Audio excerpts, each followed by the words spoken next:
Bueno, continúo con el último video de sistema nervioso.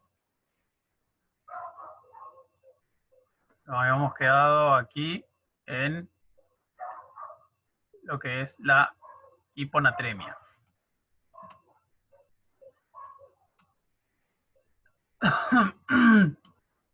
Bien, la hiponatremia va a ser la concentración de sodio inferior a la normal en sangre. O sea, hay una cierta cantidad de sodio que tiene que estar acumulado en la sangre, ¿sí? O sea, un cierto nivel normal de concentración de sodio en sangre. Cuando esa concentración, esa cantidad de sodio en la sangre disminuye, se dice que se le denomina hiponatremia a ese estado. ¿Está? O sea, ¿de qué viene de qué viene el nombre? Hipo de baja, o sea, de la baja concentración, y la Na es de la abreviación de sodio, que se abrevia Na, y por eso es hiponatremia el nombre. Bien, entonces, la hiponatremia es concentración de sodio en sangre inferior a la normal. ¿Por qué es causada la hiponatremia? Por una transpiración excesiva, ¿sí? Puede ser causada, o sea, en general es causada por una actividad física muy prolongada donde se transpira mucho. Acuérdense que cuando transpiramos perdemos sodio por la transpiración, no solamente agua. Perdemos principalmente, entre los iones que se pierden principalmente sodio y cloro. Entonces, una transpiración excesiva por un ejercicio prolongado y la recuperación o la regeneración de esta pérdida de líquidos a través de la ingesta de agua, solamente agua, lo que sería una bebida hipotónica, ¿sí? Va a conducir a una hiponatremia. Ahora vamos a ver por qué. O sea, que básicamente es que porque al perder agua y sodio en la transpiración y al ingerir, o sea, al reponer solamente agua y no reponer sodio, la cantidad de sodio que queda en sangre es menor. ¿Sí? Al tomar agua estamos reponiendo solo agua y no sodio. Bien, el estado de hiponatremia va a producir calambres, va a producir confusión, dolor de cabeza, letargia. Y letargia es sueño. Dolor de cabeza y confusión por edema cerebral, ¿está? Que ahora vamos a ver por qué se produce. Y los calambres, ¿está? Poca concentración de sodio en sangre conduce a los calambres musculares. Por tanto, disminuye también el rendimiento deportivo, ¿sí? Porque disminuye el rendimiento mental y por los calambres también.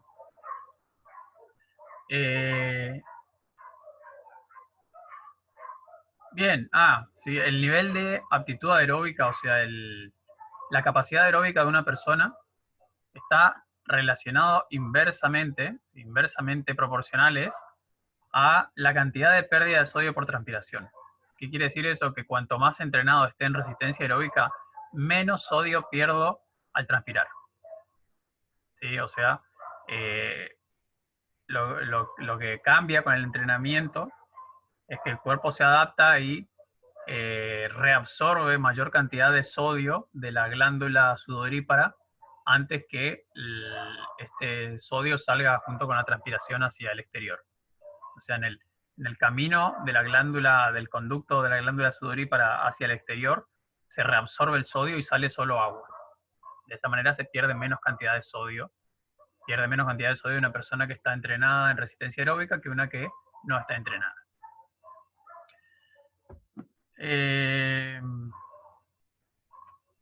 Bien, la ingesta de una bebida isotónica, a diferencia del agua, y la ingesta de una bebida isotónica va a evitar entonces la aparición de la hiponatremia.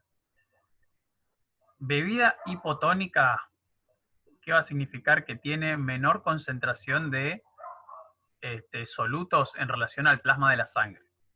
O sea, si el plasma de la sangre contiene una cierta cantidad de sodio, y yo tomo agua que no contiene nada de sodio, entonces el agua es una bebida hipotónica. ¿Sí? Ahora, si yo ingiero una bebida que tiene un poco más de un poco de concentración de sodio, ¿sí? Tiene un agregado de sodio, entonces voy a poder mantener, ¿sí?, la cantidad de sodio en sangre, porque la bebida va a ser mucho más similar al contenido de la sangre que lo que es el agua. ¿Sí? El agua, la sangre no es solamente agua. ¿Sí? Y acá, como principalmente perdemos sodio al transpirar durante mucho tiempo, necesitamos reponerlo. Entonces, las bebidas isotónicas, como son las bebidas las energéticas como el Powerade y el Gatorade, o bebidas que nos podemos preparar de manera casera también, que contengan sodio, van a ayudar a mantener el rendimiento, ¿sí?, a evitar el edema cerebral, que es muy peligroso. Bien, vamos a ver, vemos acá lo que es la ósmosis. Cuando dentro de un líquido, esto es, a ver, antes de que siga, esto es agua de un lado, agua del otro lado, ¿sí?, y una membrana entre medio. Esta membrana es permeable al agua, ¿sí? Entonces, el agua va a pasar de un lado a otro, o sea, obviamente acá se va a mantener al mismo nivel porque de los dos lados está la misma concentración de agua. Ahora, si yo de un lado agrego algún soluto, como puede ser sal, ¿sí?, si agrego sal de un lado, el agua va a tender a como es transportarse o transferirse por ósmosis al lugar donde hay mayor osmolaridad, o sea, donde hay mayor contenido de sal, en este caso, de sodio. ¿Está? Como se puede ver acá, si agrego sodio, ¿sí?, de este lado, el agua va a tender a fluir hacia el lugar donde hay más osmolaridad, donde está más concentración de solutos, en este caso de sodio. Bien, eso es importante entender para entender por qué se produce el edema cerebral después. Porque si nosotros tenemos en la sangre, hemos perdido bastante cantidad de sodio por la transpiración y reponemos solamente el líquido tomando solamente agua, la concentración de sodio en la sangre va a ser menor que la concentración de sodio que va a haber en el sistema nervioso. ¿Sí? En el cerebro, en el sistema nervioso, las células del sistema nervioso que están irrigadas por los vasos sanguíneos del sistema vascular van a tener más sodio que la sangre. Por tanto, el agua va a tender a fluir desde la sangre, ¿sí?, desde los vasos sanguíneos hacia las células del sistema nervioso, lo que va a provocar una hiperhidratación, ¿sí?, y una inflamación, un edema en las células del sistema nervioso, o sea, un edema cerebral. Bien. Bien, acá está explicado textualmente y citado, ¿sí?, por distintos autores qué es la hiponatremia, por qué se produce, qué es lo que produce, etc. ¿Está? Es más, las mujeres son más propensas a padecer hiponatremia, o las personas que tienen bajo índice de masa corporal. ¿Está? Siempre cuando se transpira mucho y por una actividad física muy prolongada y se repone solamente agua. En esos casos se produce hiponatremia. Acá hay un estudio en donde comprobaron la efectividad del consumo de Gatorade, en este caso, para mantener la concentración de sodio estable en sangre. ¿Sí? O sea, esto es nivel de ejercicio, o sea, ejercicio durante una determinada cantidad de tiempo, hasta 180 minutos se ejercitaron las personas. Y esto es la concentración de sodio en plasma. Acá en negro se ve ¿cómo se llama? La concentración de sodio en plasma de las personas que solamente bebieron agua durante toda la competencia. Y acá se ve la concentración de sodio en plasma, en color blanco, cuadrados blancos, de las personas que ingirieron Gatorade, ¿está?, durante la competencia. ¿Sí? El nivel de sodio en sangre se mantuvo mucho más, por tanto, en teoría podría mantenerse un mayor rendimiento y evitar complicaciones graves de la hiponatremia relacionadas con el sistema nervioso. Bien, vamos con lo último, que es adaptaciones del sistema, adaptaciones neurológicas al entrenamiento, adaptaciones del sistema nervioso al entrenamiento. En primer lugar, vamos a hablar de aumento de la fuerza, que es la adaptación principal. Aumento de la fuerza en respuesta al entrenamiento. Se sabe, y está citado acá por autor, que el aumento de la fuerza se da siempre a expensas de una adaptación nerviosa, ¿sí? No puede haber aumento de fuerza si no hay adaptación nerviosa, ¿sí? A expensas de una hipertrofia solamente no puede haber aumento de fuerza. La fuerza aumenta porque se produce una adaptación nerviosa, ¿está? A su vez, sí puede haber aumento de fuerza con adaptación nerviosa y sin hipertrofia. Quiere decir que con un entrenamiento puedes aumentar tus niveles de fuerza sin necesidad de hipertrofiar la musculatura, ¿sí? Solo con adaptaciones del sistema nervioso se logran importantes aumentos de la fuerza, pero nunca se va a poder aumentar la fuerza si no hay adaptaciones nerviosas, ¿sí? Solamente con hipertrofia no se puede. Entonces, los aumentos de la fuerza se pueden producir mediante 3 mecanismos posibles. Aumento de la fuerza por aumento de la coordinación intramuscular, que va a ser, ¿vieron las unidades motoras que nosotros vimos en el Power anterior? ¿Sí? Tenemos distintas motoneuronas que inervan distintos grupos de fibras musculares. Bueno,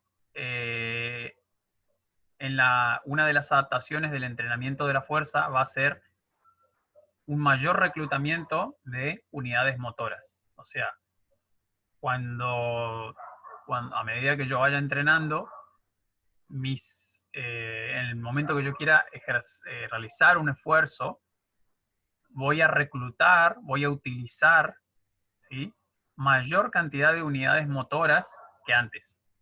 ¿Sí? En un momento en el que estaba desentrenado, reclutaba, no sé, por decir un número, 3 unidades motoras, por tanto se estimulaban no sé, 3.000 fibras musculares. Ahora que estoy entrenado, recluto 7 motoneuronas y por tanto estimulo 7.000 fibras musculares. Lógicamente voy a lograr voy a lograr mayor fuerza, voy a poder mover más peso gracias al reclutamiento de más unidades motoras, de más motoneuronas y por lo tanto de la estimulación de mayor cantidad de fibras musculares. Entonces, esa va a ser una de las adaptaciones nerviosas al entrenamiento. ¿Sí? Es una mejora de la coordinación intramuscular. ¿Sí? Intramuscular, dentro del mismo músculo, se coordinan las unidades motoras para reclutarse de forma simultánea. ¿Está? Bien.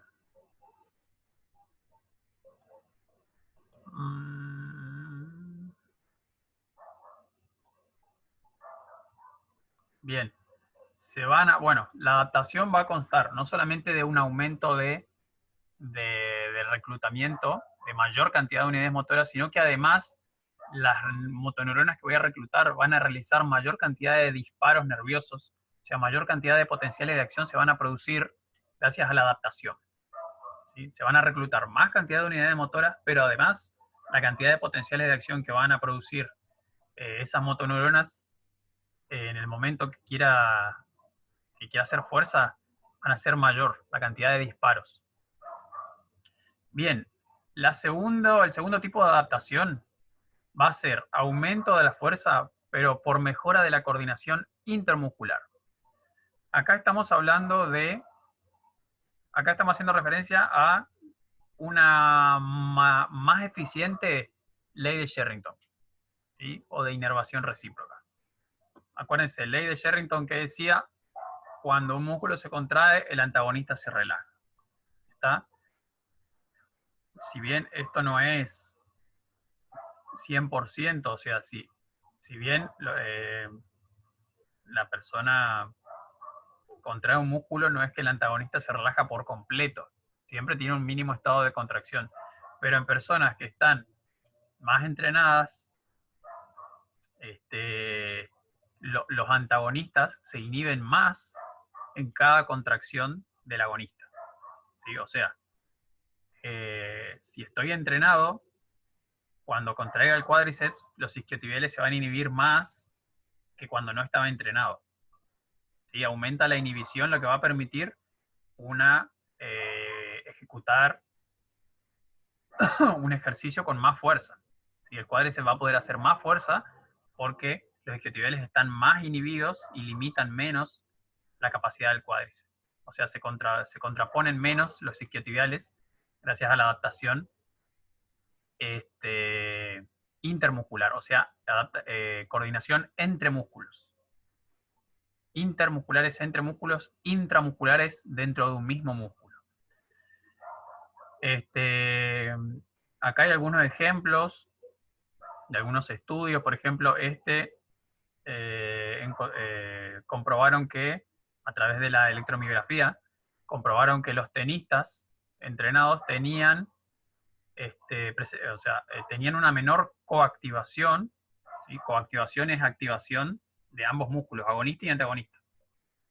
Encontraron que los tenistas tenían una menor coactivación del bíceps tríceps braquial, ¿sí? Que los sujetos sedentarios. O sea, el tenista que está entrenado en el drive, en el golpe, ¿sí? En el cual se contrae el bíceps braquial, el tríceps se relaja mucho más que en una persona que no está entrenada. Y por tanto va a permitir esa coordinación entre músculos antagonistas, va a permitir una mayor realización de fuerza. Bien. Y el último es el aumento de la fuerza por la menor inhibición de los órganos tendinosos de Golgi. O sea, si bien los órganos tendinosos de Golgi se activaban ante un nivel de tensión alto y mantenían. Bien, voy a continuar. Último video. Sí, tuve que cortar porque se me interrumpió la conexión a internet. Estábamos viendo los distintos tipos de adaptaciones nerviosas al entrenamiento, ¿no? ¿Por qué se producía el aumento de fuerza en base a las adaptaciones nerviosas? Les había dicho entonces que sujetos que están entrenados, ¿sí? Ante una elevada tensión muscular, ¿sí? A pesar de que el órgano tendinoso de Golgi detecta una tensión elevada en el tendón, no envía estímulos a la médula, ¿sí? No envía estímulos y no es activado, y de esa manera se puede lograr realizar unos mayores niveles de fuerza por una menor inhibición por parte del órgano tendinoso de Golgi. ¿Sí? O sea, el umbral de excitación del órgano tendinoso de Golgi es más alto. ¿Está? Ese sería, en una persona entrenada, ¿no? Una persona entrenada, el umbral de excitación del órgano tendinoso de Golgi es más elevado. Eso serían las tres adaptaciones. Aumento de la coordinación intramuscular, mayor reclutamiento de motoneuronas de forma simultánea, y mayor cantidad de disparos. Aumento de la fuerza por mejora de la coordinación intermuscular, ¿sí? La coordinación agonista-antagonista mejora, por tanto, en un gesto específico, el agonista se contrae y el antagonista se relaja mucho más, de manera que permite, como que facilita, como que permite la ejecución del movimiento. Y en sujetos entrenados, además, también el umbral de estímulo de activación del órgano tendinoso de Golgi es mucho más alto. Bien, acá tenemos un ejemplo de placas motoras, ¿sí? Esto está hecho por mí otra vez, simplemente para hacerlo pedagógico, para que se entienda. Esto sería motoneuronas. A ver. Bien, esto sería el soma de la motoneurona y estos serían los axones y llegan hasta la fibra muscular. Bien. Vamos a tener las que están en rojo, van a ser motoneuronas que están activas, ¿sí? Motoneuronas que están activas que estimulan, que cuando realizamos fuerza, estimulan a las fibras musculares. Y las que están en negro son motoneuronas inactivas. ¿Está? Ahora, esto es una persona sedentaria. Después del entrenamiento, ¿qué va a pasar? Van a aumentar, fíjense que cambia de color, van a aumentar la cantidad de motoneuronas activas. Entonces, en cada ejecución, ¿sí? Cada vez que requiera hacer fuerza, más cantidad de motoneuronas se van a activar, por tanto, más cantidad de fibras musculares van a ser estimuladas, por tanto, más fuerza voy a poder lograr. Bien. Tono muscular, ¿qué es? Es una contracción mantenida, ¿sí? Como dice acá textualmente, un grado de contracción o de tensión mantenido en un músculo, ¿sí? De forma constante en estado de reposo, ¿sí? Esta tensión o esta contracción constante del músculo, a pesar de que esté en reposo, se manifiesta como resistencia al movimiento pasivo. ¿Qué quiere decir?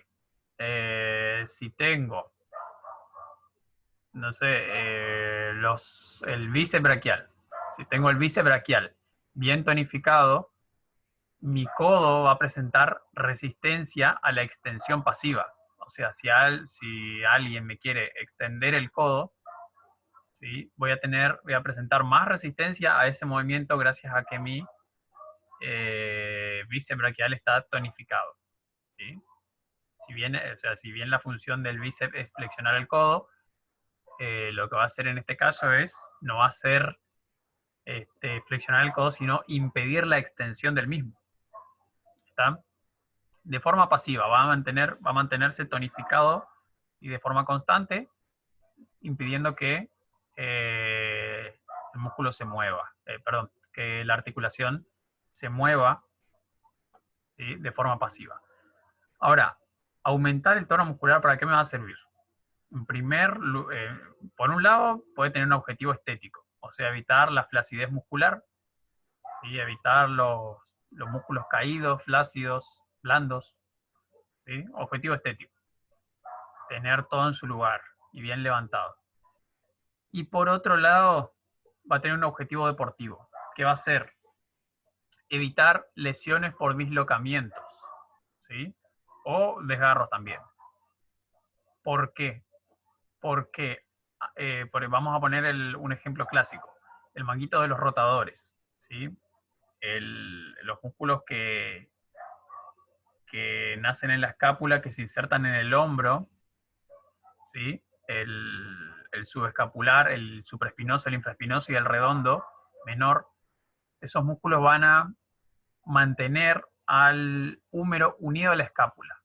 Si esos músculos no tienen un buen tono muscular, no están tonificados, cualquier movimiento brusco, cualquier tirón brusco que se haga sobre el húmero puede llegar a sacar de lugar, ¿sí? Puede llegar a sacar de lugar la cabeza del húmero, ¿sí? Sacarla de la cavidad glenoidea.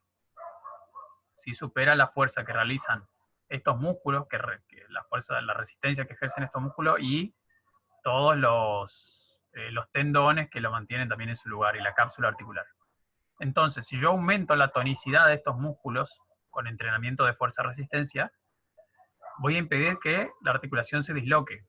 O sea, a pesar de que me tiren del brazo, ¿sí? El húmero no se va a salir de la cavidad glenoidea porque los músculos enseguida ¿sí? Generan resistencia, porque están tonificados y se oponen, si generan una resistencia contra el movimiento pasivo. Bien. Bueno, el tono muscular se va a lograr aumentar con entrenamientos de fuerza-resistencia. O sea, en el gimnasio muchas repeticiones con poco peso. Con mediano, poco peso, eso es entrenamiento de fuerza-resistencia, lo que produce en consecuencia un aumento del tono muscular. Este mayor tono muscular se explica desde la fisiología por una coordinación intramuscular en la cual todas las motoneuronas de los músculos se van activando pero de forma alternada. Trabaja una y mantiene el tono constante del músculo, luego se empieza a relajar y empieza a trabajar otra, ¿sí?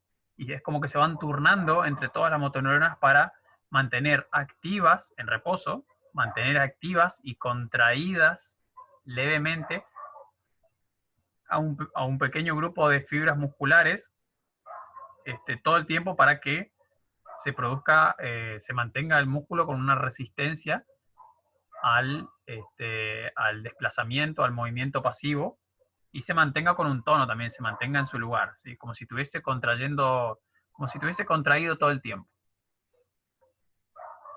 Eso sería un mayor tono muscular. Entonces las motoneuronas, tengo un dibujo acá.